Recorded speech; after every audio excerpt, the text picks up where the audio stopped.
Urology Hub or one-stop clinic within NHS Ayrshire, and when will such a unit open? Cabinet Secretary.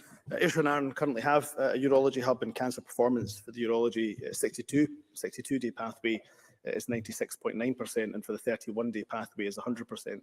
Through time, as we further develop the urology diagnostic hubs, we hope the full benefits of the hubs will be realised and will reduce waiting times for cancer patients. And as I say, we intend to give annual updates on that, and I'll ensure, of course, if local members want local information about the support and the actions we're taking in their local health board area, then I will, of course, be happy to provide that information. That concludes general questions. Can I give my apologies to Oliver Mundell, as we've been unable to reach him in the time available. It's now time for First Minister's questions, and I call Douglas Ross. Thank you, Presiding Officer. More than 3.5 years ago, maternity services in Murray were downgraded after a similar downgrade in Caithness Hospital. It means that now hundreds of women will have to travel long distances, often in labour, to give birth or to receive treatment at Raigmore in Inverness. Hamza Youssef stood in this chamber on the 7th of December, responding to the independent review into maternity services in Murray, and told me that he, and I quote, absolutely believed that there is capacity in place to deal with the additional women who may have to go to Raigmore. But that confidence isn't shared by more than a dozen clinical experts who have written to the Health Secretary about the report. They said the findings were unworkable and unsafe. They wrote privately to the Health Secretary, but when he didn't respond to them, they went public. So what does the First Minister say to mums-to-be and families who are in fear during their pregnancy about how far away help and support will be? And since her Health Secretary hasn't responded to the clinicians on the front line, will she address their concerns about these proposals? First Minister. Presiding Officer, before I come to that extremely important question, can I just take the opportunity to acknowledge that today, of course, is Holocaust Memorial Day, an opportunity to remember all those murdered in genocides and the Holocaust, of course, but more recently in Rwanda, Darfur and Bosnia, and an opportunity for us to rededicate ourselves to resisting the hatred and prejudice that drives such atrocities. Whatever opinions or points of view might divide us, we should never forget that our bonds of common humanity are stronger and must always unite us. Presiding Officer, let me turn to the important question. On all of these questions, let me say, and I hope it is a point Douglas Ross will accept, that the safety of pregnant women, of mothers and babies is the absolute paramount imperative of the government, and I know it is too of clinicians working on the front line. Obviously, a report into the issues of consultant-led maternity services at Dr Gray's and the implications for Raigmore was commissioned. That report is thorough and substantial.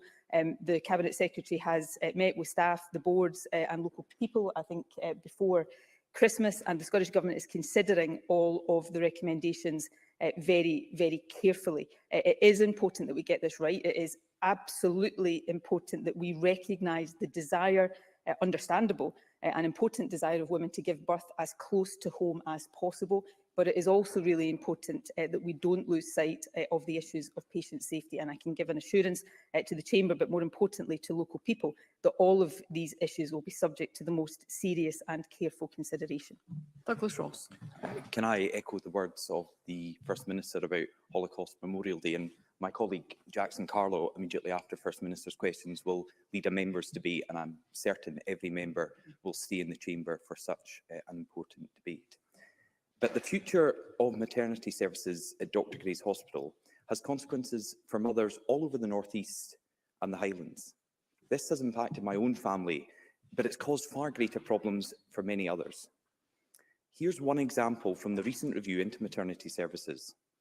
And these are the words of a mum. I had been told that if I had a bleed before giving birth, the chances were slim that I would survive, and consequently, neither would my baby. I spent months in constant fear that I would bleed. Then the worst happened and I started bleeding at home. I was transferred initially to Dr Gray's, then to Aberdeen in a blue light ambulance. The bleeding did initially stop, and I was told my baby had a heartbeat. But when the bleeding started again, On the way to Aberdeen, I was told the heartbeat had gone. I therefore thought my baby was dead, and it was likely I was next. First Minister, this is going to happen to more and more women the longer this is allowed to go on.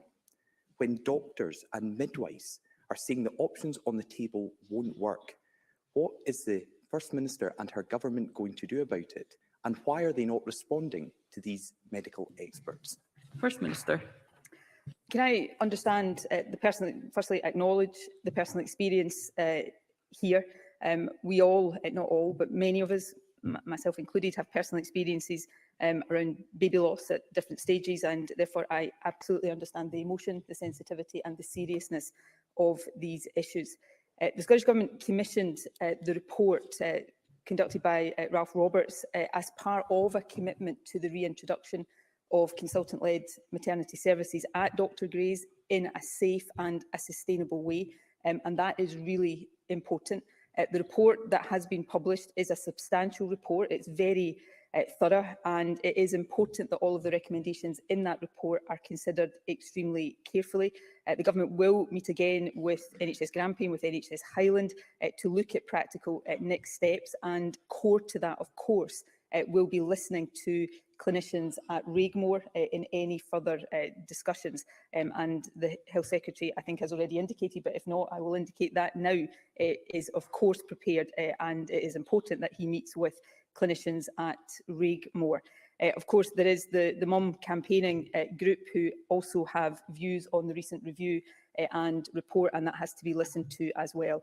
I do not at all underplay the seriousness of this, nor do I deny or challenge in any way how important it is to all women to give birth as close to home as possible. And that's not just something that is desirable. There are many good clinical reasons for that as well, and also good support reasons for that. But the most important thing, and I think it is acknowledged and underpins the questions that are being asked here as well, the most important thing here, because there have been experiences in the past that drive some of this, the most important thing is that maternity services are safe for women and for their babies. And that's the principle that will drive all of the decisions that are arrived at.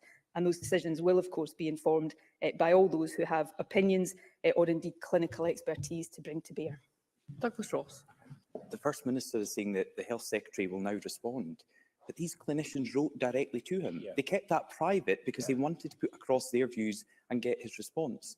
When that didn't happen, when the Health Secretary didn't reply to these frontline experts, they went public in the local papers.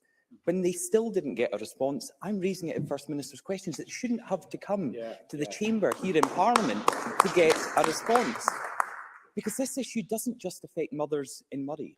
Over the last 15 years of this government, the temporary or permanent closure of maternity units has reduced services in Inverclyde, Paisley, Skye, Caithness, Angus, Perth and Dumfries. It's unacceptable to force pregnant women into lengthy and distressing journeys. We've heard from Cara Williamson, who was transferred from Aberdeen to Kirkcaldy because of a lack of beds. She was told she wouldn't be allowed to go with her newborn twins as they were transferred to the neonatal unit at Ninewells Hospital in Dundee, and she'd have to wait for a separate ambulance. All Cara wanted was to get closer to home to her family, but she was left alone hundreds of miles away. First Minister, shouldn't families in every part of Scotland deserve better than this? First Minister.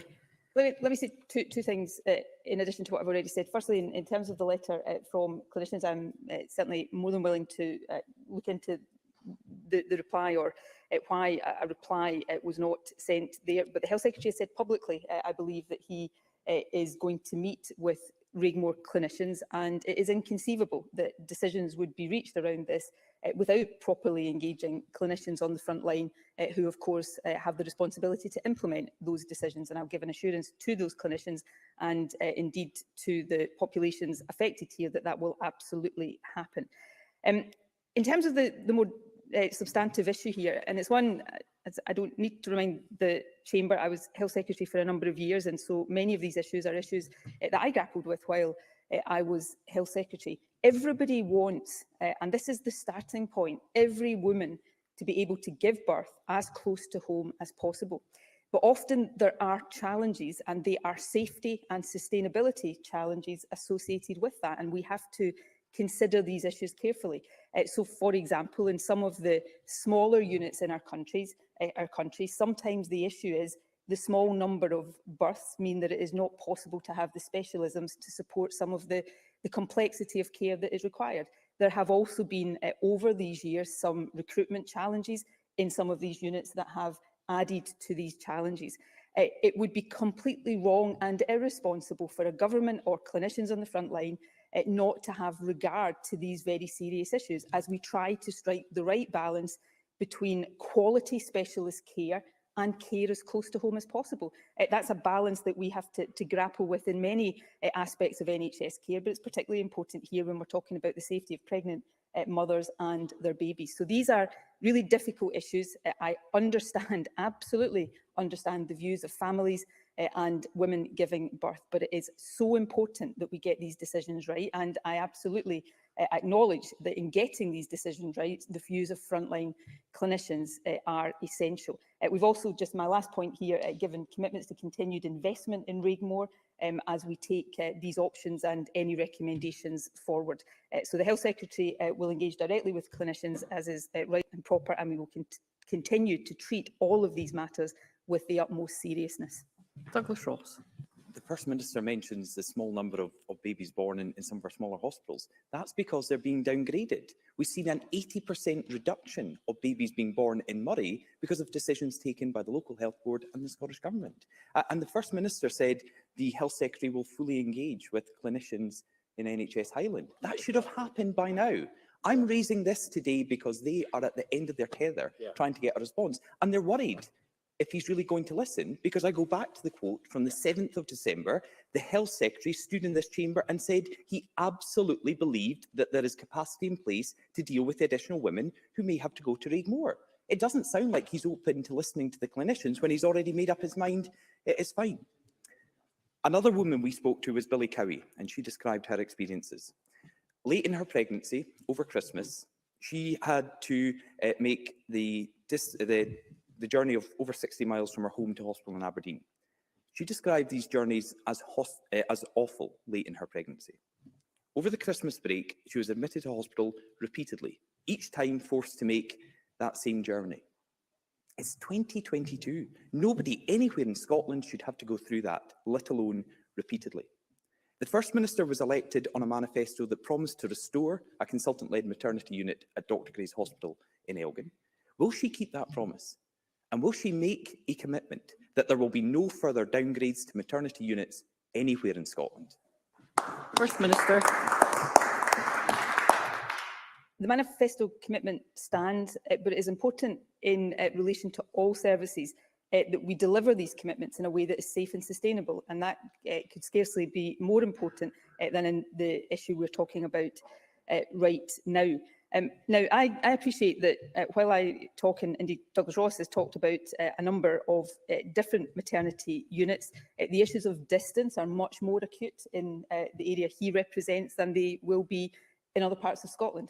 And I absolutely do not deny the experiences or the views or the wishes of the mothers that have been quoted in the chamber today. I absolutely understand that. But likewise, I have spoken to, and I know there are some women who, and Jackie Bailey's in the chamber right now, we've had these discussions around the Vale of Leven, and in Verclyde in the past, there are some women who choose to go to bigger centres. So these are issues that are difficult. We have to strike the right balance between local access and safety and specialism, particularly for cases of more complex care. And we need to do that carefully, and we need to do that taking account of the views of clinicians. And I think, to repeat the point I made earlier on about investment in Regmore, if that is necessary, that's an important part of that commitment.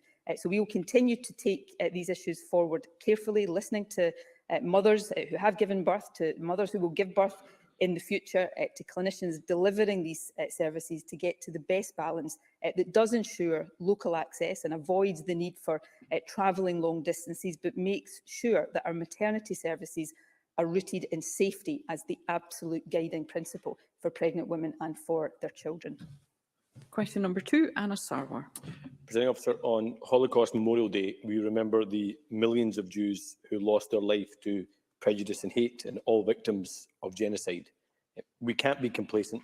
There can be no hierarchy of prejudice. We can't pick and choose. Hate against one is hate against all. Presiding Officer, the pandemic has had a devastating impact, and nowhere has that devastation been felt more than in our social care sector. Less than 1% of our population live in a care home, yet they account for a third of all COVID deaths. Today, a report from Audit Scotland makes clear, and I quote, that the COVID-19 pandemic has exacerbated the long-standing challenges facing the social care sector, and it goes on to state that the service is in near crisis and that a lack of action now presents a serious risk to the delivery of care services for individuals. So what urgent action is the government taking now to address these challenges? First Minister. I welcome the report from Audit Scotland today, and in many respects, I don't think, though, it tells us anything that we all haven't been aware of. There is an urgent need for reform of our social care services, and that is what we are taking forward through the proposals for the National Care Service. But in the meantime, and before I move on from that, of course, it is important to recognise that the findings of the Audit Scotland report published today largely are in line with the independent review of adult social care that Derek Feely led from us, and indeed that is why we are moving to establish a national care service by the end of this Parliament. But of course, in the meantime, we are increasing investment in social care. We are increasing the pay of those who work in social care, because recruitment and retention and the valuing of the social care workforce is an important part of what we need to do. And that work will continue as we continue to take forward the plans for the National Care Service over the course of the next few years. Plans, of course, that everybody across Parliament will have the opportunity to contribute to. Anna Sarwar. The report also states that regardless of what happens with reform, some things cannot wait. We had a staffing crisis even before the pandemic, and now services are reporting they do not have the staff they need. 60% of housing support services, 59% of care at home services, 55% of care homes for older people not having the staff they need. This is a stark report that makes clear a lack of action now presents serious risks. Social care staff, according to Audit Scotland, and again I quote, are under immense pressure, are not adequately valued, engaged or rewarded for their vitally important role. Does the First Minister accept that we need an urgent, credible workforce plan and that a 48% pay increase simply won't cut it? So will she back our plan for an immediate increase to £12 an hour for care workers, rising to £15? First Minister.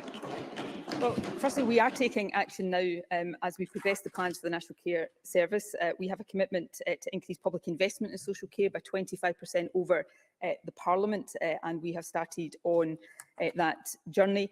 We are also taking steps, have taken steps to increase the pay of those in the adult social care workforce. Now, Anna Sarwar, I think in referring to 48 pence misrepresents the scale of that. So it represents, that's 48 pence an hour, and actually the increase is 12.9% in compared to March 2021 as the first step to increasing substantially pay in the adult social care workforce. So an increase of 12.9% is actually what we have already delivered. Does that go far enough? No, and we have said that we want it to go further.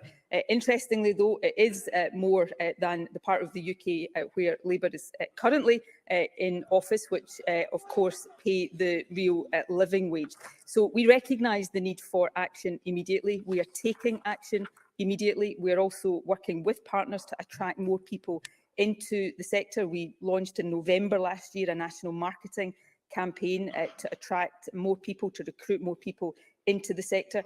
As I hope Anna Sarwar would acknowledge, there are real pressures on recruitment across health and social care, indeed across the wider economy, because of the Brexit impact and the ending of free movement, and that is a significant challenge. But we will continue to make the investments that attract people into that sector, to invest more in that sector as we take forward that longer-term reform of a national care service. Anna Sarwar. The SNP have been in government for 15 years. There is no one else to blame. A social care sector neglected before the pandemic failed during the pandemic. A workforce ignored, overstretched and undervalued. Those in need of care at home neglected and struggling to cope. Unpaid carers, disproportionately women, carrying the burden of this government's failures. We have been calling for a national care service for over a decade, but it can't now be used as a government slogan to delay action until 2026. Carers and those who need the care can't wait another 4 years. There are things you can do right now. So will the First Minister take the burden off family carers by restarting respite services, pause commissioning to allow focus on the delivery of social care, end non-residential charges now, and finally reward our frontline heroes with a pay increase they deserve? First Minister. Presiding Officer, I think those listening to my first answer to Anna Sarwar would not have heard me blame anybody. They would have heard me talk about the things this government is doing, building on the action this government has taken in years gone by. But I can't allow this moment to pass without reminding Anna Sarwar that, yes, we have been in office in national government in this Parliament for 15 years. For much of that, in, for example, Glasgow City Council, Labour were in administration, denying female workers the equal pay to which they were entitled. And it took an SNP administration in that council to deliver equal pay to women workers across Glasgow. So forgive me, Presiding Officer, if I'm not prepared to take lectures on that point from the leader of the Scottish Labour Party. We will, of course, continue to increase the pay of adult social care workers. We have already taken the step I have spoken about. Just this month, in terms of unpaid carers, we've announced additional investment to help them with respite, for example, and we will take forward the plans to deliver that national care service, that reform that I hope future generations will look back on with as much significance as this generation looks back on the establishment of the National Health Service. So we will go on with doing the hard work of supporting those in adult social care who do such a sterling job on behalf of all of us. And let me also take the opportunity today to thank them for what they do. I'll now take some constituency and general supplementaries, and I call Eleanor Whittam.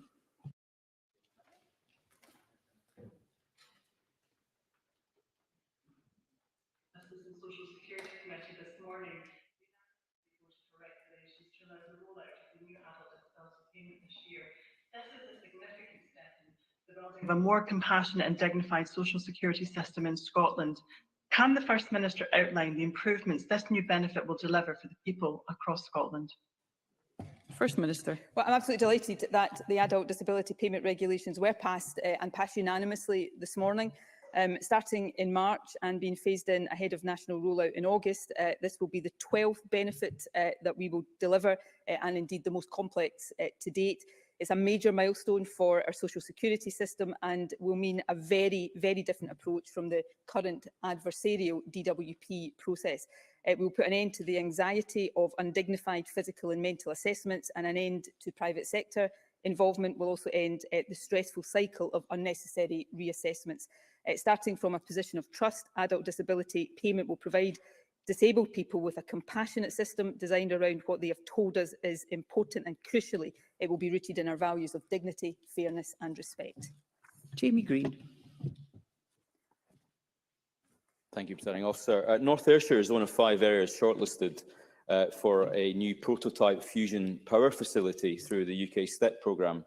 It really has the potential to generate a huge chunk of zero carbon energy, which is much needed, without the dangerous waste that is so often cited in this chamber, but more importantly, generate up to 3,500 jobs, much needed jobs for the local area.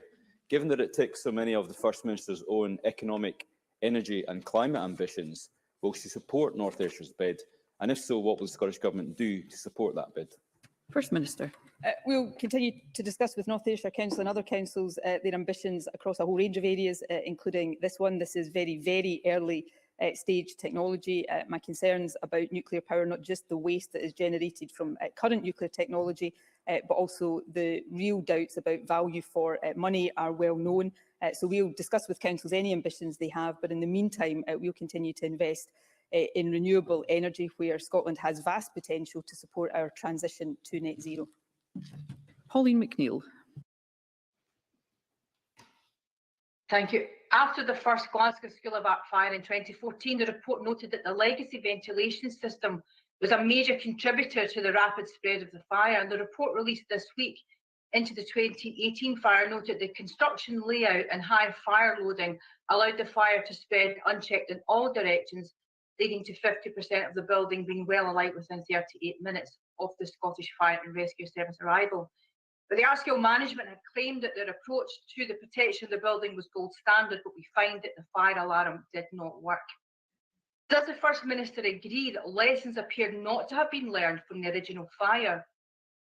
And does she agree that we owe it to the arts community and the residents of Garnet Hill, devastated by 2 fires, locked out of their home for 4 months after the fire, that there should be third-party independent oversight of the management of the rebuild to ensure confidence is restored? First Minister. Well, firstly, can I take the opportunity to thank the Scottish Fire and Rescue Service for their work on an incredibly challenging and complex investigation. Unfortunately, and I think we all feel frustration at this, although it's not the fault of the Fire and Rescue Service, due to the extensive damage sustained at the site and physical evidence destroyed in the fire, the Fire and Rescue Service were unable to determine its likely origin and cause. But it is nevertheless really important, and I agree with Pauline McNeill, that wherever possible, all lessons are learned because of the importance of the art school, the importance of the Macintosh building to Glasgow, to Scotland, to the arts and culture community. So we will obviously continue to consider how the Scottish Government can support that lessons learned exercise and support the art school as they take forward plans for the future.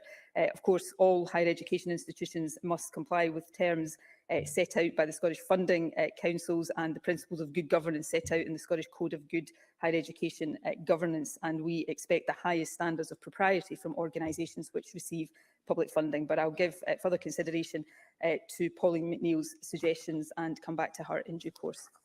Jim Fairley. Thank you, Presiding Officer. As the First Minister will be aware, energy company Ovo, who have a major presence in my constituency, have announced that they intend to lose 1,700 jobs, including up to 700 in Perth.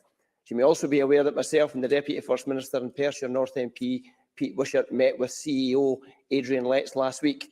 Unfortunately, the owner of the company, Stephen Fitzpatrick, refused my invitation to attend. The conclusion of that meeting left us all very concerned that compulsory redundancies will be forced on the workforce, which could result in vital skills being lost to the economy. So can the First Minister tell me if there's anything the Scottish Government can do to impress upon the company how damaging these losses will be to my constituents and to the wider economy? First Minister. Well, can I thank Jim Fairley for his question and indeed for his efforts on behalf of his constituents. I know he's joined in those efforts by Pete Wishart and indeed by the Deputy First Minister. Obviously, we are really concerned about the proposed job losses at Ovo Energy. This is an anxious time for the staff who work there, for the families, but it's also a really anxious time given the importance of this company to the local area for the wider community. The Business Minister spoke with the CEO of Ovo Retail last Wednesday, exploring and interrogating the rationale behind this decision. Ovo advised that the voluntary redundancy programme had not been open for long and that they were speaking to staff and the Unite Union. The Business Minister will continue to press Ovo on all relevant points and has asked that they remain in contact with Scottish Enterprise to explore ways of mitigating the impact on jobs. So we will do everything we possibly can, if it is possible, to seek a reversal of the decision or a mitigation of those decisions. Of course, we will also do everything we can through PACE to support those who might be affected by redundancy. But I would appeal to the company. Indeed, I would say it is an expectation of the company that they do engage with local representatives, with the Scottish Government, and make sure that their decisions are fully transparent to their workers and to the wider community. Megan Gallagher. Thank you, Presiding Officer. The Equality and Human Rights Commission wrote to the Cabinet Secretary for Social Justice, Local Government and Housing about the Gender Reform Act. They outlined the need to improve healthcare services for transgender people and potential consequences of self-identification, such as collection of data, participation and drug testing in sports, measures to protect barriers facing women and practices within the criminal justice system. Does the First Minister acknowledge the concerns raised by the AHRC? And which part of society does the First Minister believe will bear the brunt of these consequences? And how does she propose to mitigate those impacts if our government maintains its current plans? First Minister. Well, I note the letter that was received yesterday from the Equality and Human Rights Commission. The other thing I note is that it actually represents a significant change in the position of the Equalities and Human Rights Commission. It responded to both of the Scottish Government's previous consultation. In its response to the 2017 consultation, it said this: the Gender Recognition Act 2004 is far removed from reflecting best practice and has a significant negative impact on the lived experience of trans people. In the 2019 consultation on the draft bill, it said the Commission considers that a simplified system for obtaining legal recognition of gender would better support trans people to live their lives free from discrimination and supports the aims of the draft bill. Obviously, it's for the Commission to say why its position has changed, but I think it's important for me to narrate that it is a change in position. I'm also slightly concerned at some of what I consider doesn't accurately characterise the impact of the bill. What the bill seeks to do, or will seek to do, is simplify an existing process. It doesn't confer any new rights on trans people, nor does it change any of the existing protections in the Equality Act. So it doesn't change the current position on data collection or the ability of sports organisations to take decisions, for example. So we'll continue to engage with a range of organisations. But let me stress again, this is a bill that is designed to simplify an existing process, to reduce the distress, the trauma and the anxiety, and often the stigmatisation that trans people suffer in our society. And of course, the Government will set out its plans for the timetabling of that legislation in due course. Maggie Chapman. Apologies, Presiding Officer. I want to come in for a later question. I unpressed my button for that. Thank you, Ms Chapman. We'll move on to question 3, and I call Alex Cole-Hamilton. Thank you very much, Presiding Officer. On Holocaust Memorial Day, can I say on behalf of the Scottish Liberal Democrats that whilst the actions and the murderous regime of the Nazis has passed out or is passing out of living memory, it haunts us still, and we have a duty to remember and to pass on that knowledge to future generations and to work together to ensure that atrocity and genocide can never happen in this world. To ask the First Minister when the Cabinet will next meet. First Minister. Tuesday. Alex Cole-Hamilton. I'm very grateful for that reply. And as Sarwar has already pointed to the Audit Scotland report published today, which shows the crisis in our care sector, care needs not being met, poor pay and conditions, and a staffing workforce that has been hollowed out and cannot wait for action. There is also a frightening symmetry between that report and a report published yesterday by the Royal College of Nurses, who say that 6 out of 10 in that profession are considering leaving it because they too feel that they can't provide adequate care to the people in their charge. This is really serious, and retention is almost as important as recruitment because we need to stop them leaving. That's why we've called for burnout measures, but we also need to listen to them too, and that expertise is not being heard. They are not felt listened to. So can I offer a suggestion and ask of the First Minister, will she possibly instruct an NHS and care staff assembly modelled on the citizens' assemblies that we both support so we can close that important gap? First Minister. I will obviously consider any proposals made in the Chamber, but we're getting on with the job now of supporting the NHS and indeed social care workforce. Obviously, Alex Cole-Hamilton will have heard my responses to Anna Sarwar about our long-term reform plans, but also the action we are taking now to invest in adult social care and to increase the pay of those who work in it and to support them in a wider sense. Let me turn, though, to the issue of the Royal College of Nursing report. Of course, this has been a torrid time for nurses and others working at the front line of our National Health Service. But nursing and midwifery staffing right now is at a record high in NHS Scotland. It's up by almost 7,500 since this government took office, and that's staff in post. So none of these numbers are vacant. We have also announced staff expansion in the last year alone to create nearly 5,000 extra nursing and midwifery posts. More than half of those are already filled. So we are taking action now to increase those working in the National Health Service to support those who are already working in the National Health Service, backed, of course, by record funding. So yes, of course, I'll consider a proposition for further discussion about how we do that in the longer term. But what's more important is the action we are taking now, and that's what we'll continue to focus on. Question number 4, Gillian Martin. Thank you, Presiding Officer. To ask the First Minister what the Scottish Government's response is to the findings of a recent report by the Virtual Trials National Project Board, which states that specialist online courts should be set up to deal with domestic abuse cases. First Minister.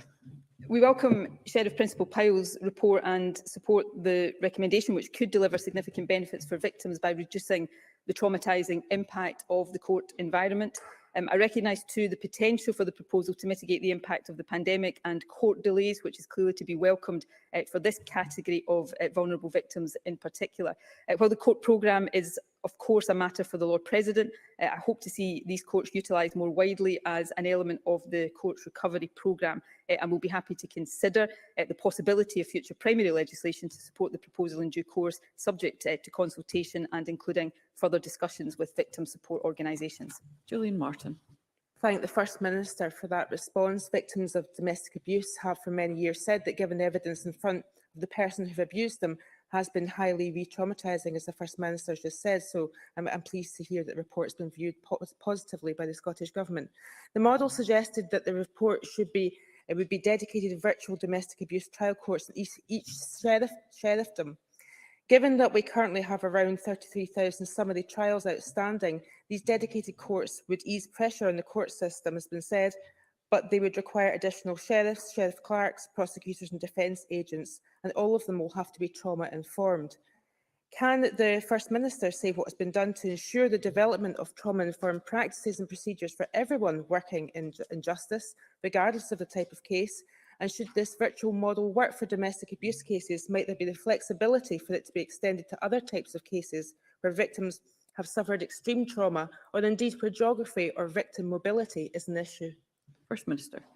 These are all really important points. On the specific issue of trauma-informed practice, so the work of the Victims Task Force, which of course is informed by the voices and experiences of victims and survivors. We recognise the impacts of trauma on those giving evidence in court and have committed to developing a trauma-informed and trauma-responsive workforce within the justice system. Our programme for government commits to a new framework specific to justice to give staff the knowledge and skills to understand and adopt a trauma-informed approach, and that's been taken forward by NHS Education Scotland with direct input from victims. Current legislation allows the virtual trial model to be used in any category of case, and while, as I said a moment ago, the court programme is a matter for the Lord President, it is the case that the model does have the potential to benefit a range of victims and witnesses in the justice system. Maggie Chapman. Thank you, Presiding Officer. It's clear that emergency legislation and this trial project board gives us real opportunities for changing things and doing things differently in the future. One issue that has been raised on this issue is how child contact proceedings can be used by perpetrators as a form of control and ongoing abuse. Does the First Minister agree that online courts could play a role in securing justice and safety for not allow perpetrators to abuse child contact proceedings? First Minister. Yes, I do, in principle, both acknowledge the reality of that and also agree that this model could offer at least a partial solution. So it's another reason why it is important, I think, to treat this very seriously. Of course, in terms of children in the criminal justice system, we are also developing the Barnahus model, which is also really important in terms of trauma-informed practice. Where I would agree absolutely with Maggie Chapman, and it's a more general point, is that we should, none of us wanted to live through a global pandemic, but we should open our minds to doing things differently as we come out of it compared to how we did them going into it. There are some things we've had to do by necessity because of the pandemic that I think we would all reflect perhaps are better ways of doing things, and this is one area where that may absolutely be the case. Question number 5, Stephen Kerr. Thank you, Presiding Officer. To ask the First Minister what steps the Scottish Government is taking to encourage rail travel in Scotland. First Minister. We've continued to invest in Scotland's railway and support operators throughout the pandemic. We've allocated a record £4.85 billion to maintain and enhance the railway in the current control period, and of course supported our rail franchises with around £1 billion, including over £450 million of additional funding via the Emergency Measures Agreement. We are committed to ensuring that rail fares are affordable, and ScotRail fares are still on average 20% cheaper than those in the rest of the UK. Work is also well underway, and I know Stephen Kerr will particularly welcome this, to provide passenger services within the public sector under Scottish Government control from April. And I know he, like me, will be very much looking forward to that transition. Stephen Kerr. Indeed. In a few days' time, Nicola Sturgeon and her government become fully responsible for the operation and performance of ScotRail. If you were travelling from Falkirk to Edinburgh and back every day of the working week, it costs you £72.50 a week. If you're travelling from Falkirk to Glasgow and back every day of the working week, it costs you £85.50. These fares are outrageous. And the RMT union has called out her government for a 38% increase in fares since 2012. So what is the First Minister's plan to reduce fares and get more people out of their cars and onto trains? First Minister. Well, we'll continue. I'm not sure Stephen Kerr's fondness for the RMT will be reciprocated, but that is a matter entirely for them. We will continue. It's a serious issue, Presiding Officer. We will continue to make the investments in our railway to improve passenger services, because it is really important for the country's connectivity that we do have good quality railway services. And I believe bringing the railway into public ownership will help us with that. Yes, that will be under Scottish Government control from later this year. I haven't noticed, of course, before now that the Scottish Government has escaped responsibility or accountability for these matters, but we will perhaps have more ability to shape things in future.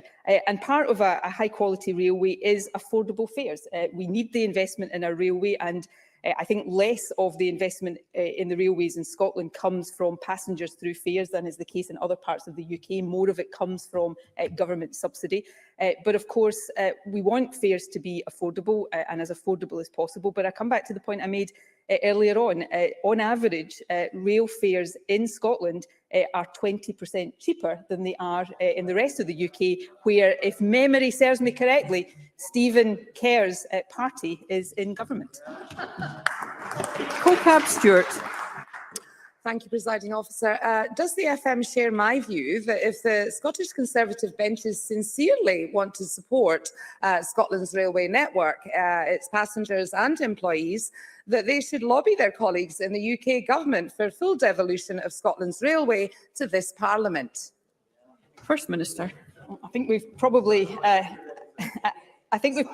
seen in recent weeks that the Tories at UK level don't pay that much attention to what their Scottish Tory colleagues say. But the important point is that we have long called for these powers to be devolved, and there's a serious reason for that. If the whole rail system in Scotland, including Network Rail, is fully accountable to this government and to this Parliament, then we will be better able to provide the railway services that people in Scotland want and expect. So anyone with a genuine interest in these matters, in ensuring the future prosperity of our railway, should get behind us on this and demand the devolution of these full powers to this Parliament. Question number 6, Jackie Baillie. To ask the First Minister how much has been spent on private sector contracts in the preparation of the proposed National Care Service. First Minister. Well, I'd refer Jackie Baillie to the Public Contract Scotland website, where the details she has asked for are published. It's entirely appropriate for the Government to procure specialist services to support the development of our National Care Service proposals. We must ensure robust review of the evidence and future principles for outcome-focused, person-centred design to ensure success. All contracts awarded by the Scottish Government are subject to robust contract management and adhere to the principles of transparency. Any outputs procured in relation to the National Care Service will be published to make sure that they are publicly available. Jackie Baillie. Can I thank the First Minister for her response, and can I also welcome her support for Labour's proposals for a National Care Service, which of course she rejected 10 years ago, but I always welcome late converts. But how disappointing that so far £700,000 has been outsourced to big private sector consultancy firms to develop the National Care Service. KPMG alone awarded a contract of £500,000 to develop the business case. And now I discover that the private sector is lining up to benefit from a multi-million-pound contract for IT and data services for the National Care Service. Why is this happening at a time when KPMG are not bidding for UK government contracts because these have been suspended pending investigation? Why is the First Minister using private sector consultancies when there is a wealth of expertise in the social care sector that understands what needs to be done? And finally, why can the First Minister find millions of pounds for private sector contracts, but hard-working social care workers have to settle for a measly 48 pence pay rise? First Minister.